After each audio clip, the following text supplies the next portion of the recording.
Good afternoon, all of you.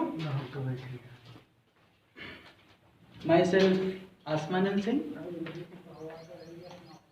मैं आप लोगों को बता दूं कि मैं आप लोगों को केमिस्ट्री के बारे में अध्ययन कराएंगे और रसायन विज्ञान इंटरमीडिएट में कोविड-19 की वजह से इसका पाठ्यक्रम स्टार्ट कर दिया गया है और इसमें बहुत सी चीज़ें चैप्टर से हटा दी गई हैं या तो पूरा का पूरा चैप्टर ही हटा दिया गया है। जैसे पॉलीमर, पहले हम लोग पॉलीमर का अध्ययन करते थे तो लेकिन इस बार कोविड की वजह से उसको हटा दिया गया है और जितने चैप्टर हैं उनको शार्ट कर दिया गया है। उसमें से बहुत सी जो है चीज़ों को हटा दिया गया है। तो मैं ज़्यादा समय न लेते हुए मैं आज रसायन विज्ञान भाग 1 के प्रथम चैप्टर ठोस अवस्था के बारे में हम लोग अध्ययन करेंगे। ठोस अवस्था जैसे कि सब लोग जानते हैं, हम लोग इसको 9th स्टैंडर्ड से पढ़ रहे हैं और छोटी जो है क्लासों में भी बताया जाता है। जो सॉलिड है, सॉलिड एक जो मैटर है जिससे कि इस ब्रह्मांड की संरचना हुई है, जिससे कि इस ब्रह्मांड का निर्माण हुआ है, जिसमें हम लोग जानते हैं आइंस्टीन सर ने जो है बहुत अच्छा जो एक इक्वेशन दिया E=mc²। इसमें हम लोग तो जैसे हम लोग चर्चा कर रहे थे कि ठोस अवस्था छोटी कक्षाओं में भी इसके बारे में पढ़ा गया। जैसे कि हमने अभी आइंस्टीन सर बहुत बड़े महान वैज्ञानिक थे, आइंस्टीन सर उनके बारे में बताया E=mc²। अर्थात हम ये कह सकते हैं जो हमारा पूरा ब्रह्मांड है ये द्रव्य से ही बना हुआ है, द्रव्य और ऊर्जा। तो द्रव्य हम लोग पढ़ने चल रहे हैं। द्रव्य के बारे में थोड़ा सा अध्ययन करेंगे। द्रव्य को भौतिक अवस्था के आधार पर इन फिजिकल स्टेट इसको 3 भागों में बांटा गया है, ठोस, द्रव और गैस। तो हम लोग ठोस अवस्था की ही बात करेंगे। तो देख लें, सॉलिड स्टेट, सॉलिड स्टेट, ठोस अवस्था, ये हमारा पहला चैप्टर है जिसे हम लोग भौतिक रसायन के अकॉर्डिंग पढ़ते हैं। और इसमें ठोस की जब हम बात करें तो अगर हम उसका एक नमूना बनाएं सॉलिड का, तो हम लोग ये देखते हैं ठोस के जो मॉलिक्यूल होते हैं ये एक दूसरे के बहुत पास होते हैं, बहुत करीब होते हैं। अर्थात हम ये कह सकते हैं मॉलिक्यूल अर्थात जिसे हम लोग हिंदी में कहते हैं अणु, मॉलिक्यूल, इनमें जो अंतरा अणु अवकाश होता है, इंटर मॉलिक्यूलर स्पेस बहुत कम होता है, बहुत मिनिमम होता है। अब इसकी हम कंपैरिजन के अकॉर्डिंग पढ़ते हैं, अर्थात हम ये कहते हैं कि द्रव की अपेक्षा इसका जो इंटरमॉलिक्यूलर स्पेस होता है ये बहुत कम होता है।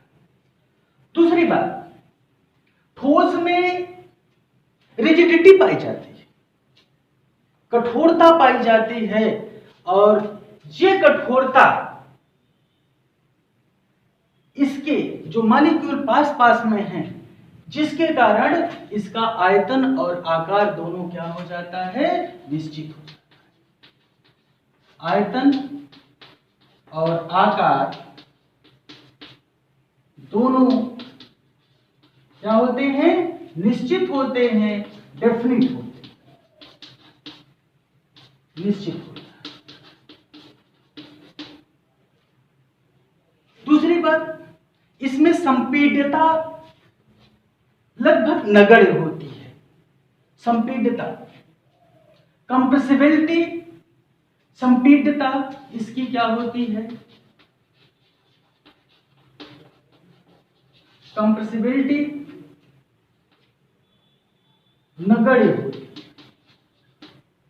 नगण्य होती है।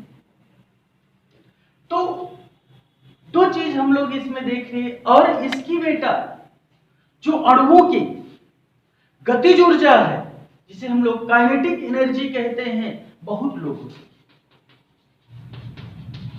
Kinetic energy is very minimum.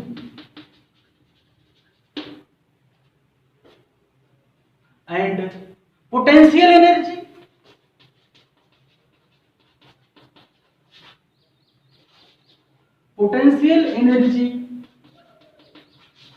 High होती है। ये तो बात सॉलिड की है, जो कि ये सभी मैक्सिमम बच्चों को मालूम होता है, और ये हम लोग बहुत छोटी कक्षाओं से पढ़ते आए हैं कि ठोस है, ठोस एक द्रव्य की अवस्था है जिसको हमारी ज्ञानेंद्रियां महसूस कर सकती हैं। और ये एक इसका आयतन और आकार क्या होता है? आयतन और आकार इसका निश्चित होता है।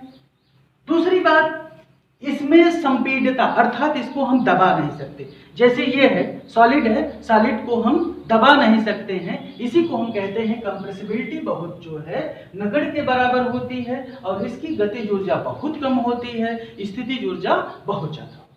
अब ये हम ना कह दे कि इसके जो मॉलिक्यूल हैं, जो इसके कण हैं, जो घटक कण हैं, अणु हैं, ये अपने स्थान पर ही क्या करते हैं? वाइब्रेशन करते हैं। अच्छा, इंटरमॉलिक्यूलर अट्रैक्शन बहुत ज्यादा होता है। इंटरमॉलिक्यूलर अट्रैक्शन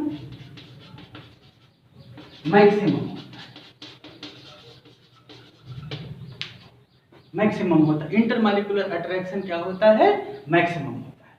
तो ये बात तो हम लोग थोड़ा सा कर रहे हैं कि ये क्या होते हैं, सॉलिड किसे कहते हैं, सॉलिड क्या है, ये कि हम लोग बहुत पहले जो है इसके अध्ययन कर चुके हैं। उसके बाद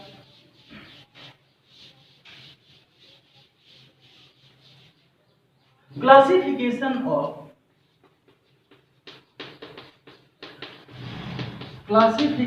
ऑफ सॉलिड।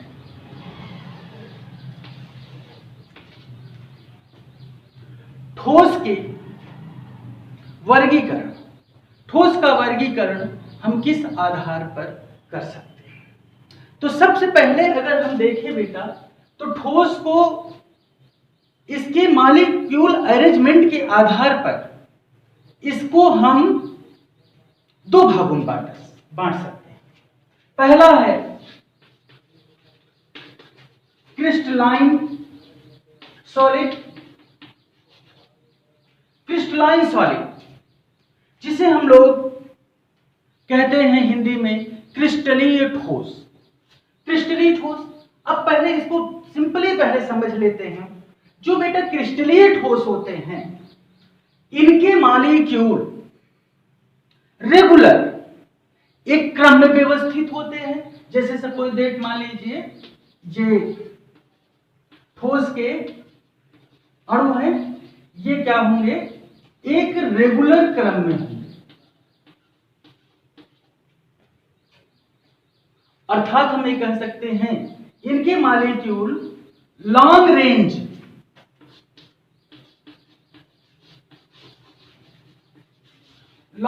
में व्यवस्थित होते हैं। इनका जो क्रम होता है ज्यादा होता है। दूसरी बात, जो क्रिस्टलाइन सॉलिड होते हैं, इनको हम लोग अगर देखें इसकी मेल्टिंग पॉइंट और बॉइलिंग पॉइंट, मेल्टिंग पॉइंट और बॉइलिंग पॉइंट क्या होती है? निश्चित होती है। हम ये कह सकते हैं इसका क्वथनांक और गलनांक। क्वथनांक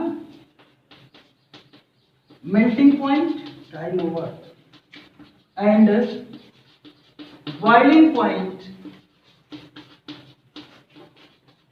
क्या होता है? फिक्स्ड होता है।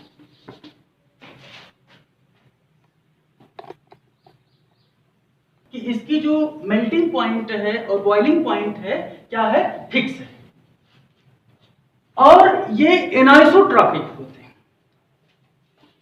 हिंदी में पढ़ा हुआ एनाइसोट्रॉपिक होते हैं।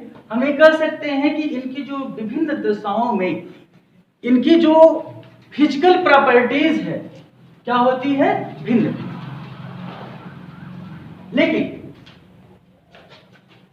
अगर हम बात करें दूसरा जो हमारा सॉलिड है जिसे हम लोग कहते हैं अमार्फस सॉलिड, हम यहां पे थोड़ा सा लिखते हैं अमार्फस सॉलिड, दूसरा है अमार्फस सॉलिड।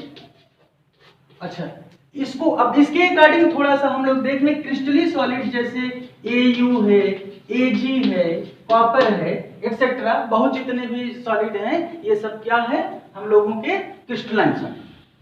दूसरी बात अमार्फस सॉलिड जिसे हम लोग क्या कहते हैं, अक्रिस्टलीय ठोस, हिंदी में इसको कहते हैं। अमार्फस सॉलिड का जो मॉलिक्यूल अरेंजमेंट होता है ये क्या होता है, शॉर्ट रेंज होता है।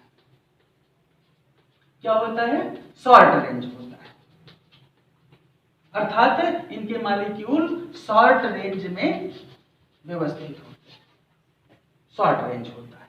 दूसरी बात, इसका क्वथनांक और गलनांक दोनों क्या होता है, अनिश्चित होता है।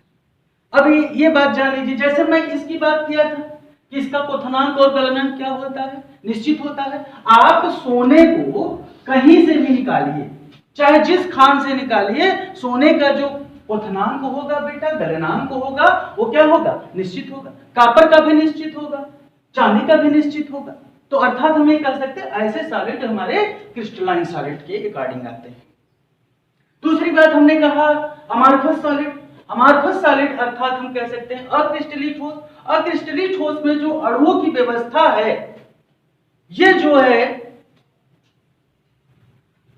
अनियमित क्रम से लगी होती है, जिसे हम अभी बोले शॉर्ट रेंज होती है, कम होती है। और दूसरा इसका हमने बताया कि मेल्टिंग पॉइंट और बॉइलिंग पॉइंट इसकी निश्चित नहीं होती है। ठीक है, तो इसके अकॉर्डिंग जैसे हम लोग बात करते हैं एक ग्लास की, ग्लास है, ग्लास के सब लोग नाम सुने हैं जिसे हम लोग शीशा कहते हैं। शीशा क्या है, शीशा जो होता है बेटा ये अमार्फस है और ये सुपर कूल्ड लिक्विड है, अतिशीतित द्रव, सुपर कूल्ड लिक्विड, अतिशीतित द्रव है। अच्छा, इसको आप देखें जब इसको बनाया जाता है तो ग्लास की जो मैन्युफैक्चरिंग वो बाद में हम लोग पढ़ेंगे, अब तो ये अपने यहाँ नहीं है थोड़ा सा। अब इसको जब हम लोग इंजीनियरिंग में जाएंगे और अदर जगह एडमिशन लेंगे तब इसके बारे में हम लोग पढ़ेंगे। लेकिन हम ग्लास की बात करें, ये ग्लास जो होता है सुपर कोल्ड लिक्विड होता है। अगर कहीं खिड़की के पास अगर ग्लास लगा हो, खिड़की में ग्लास लगा हो, आप देखें अगर उस पर धूप अगर रेगुलर पड़ रही हो तो आप देखेंगे 2-4 साल में जो ऊपर जो ग्लास होता है वो पतला हो जाता है, नीचे मोटा हो जाता है। तो इससे क्या पता चलता है कि जो ग्लास है, जो सुपर कूल्ड लिक्विड है, ग्लास बनाई गई है इसको इस मेथड के द्वारा, ये क्या हो रहा है, इसके मॉलिक्यूल नीचे आ रहे हैं। ठीक है, अब देखो ये 10 मिनट का वीडियो, 5 मिनट का वीडियो बनता है तो इसमें इतनी बातें हम नहीं कर सकते, कवर नहीं कर सकते। और इसी के साथ अब हम कल जो है इसके बारे में जिक्र करेंगे। जो अगला टॉपिक है हमारा इसी का जो क्लासिफिकेशन है, आणविक ठोस क्या होता है, आयनिक ठोस क्या होता है, मेटालिक ठोस क्या होता है, इसके बारे में हम लोग चर्चा करेंगे। बहुत बहुत धन्यवाद।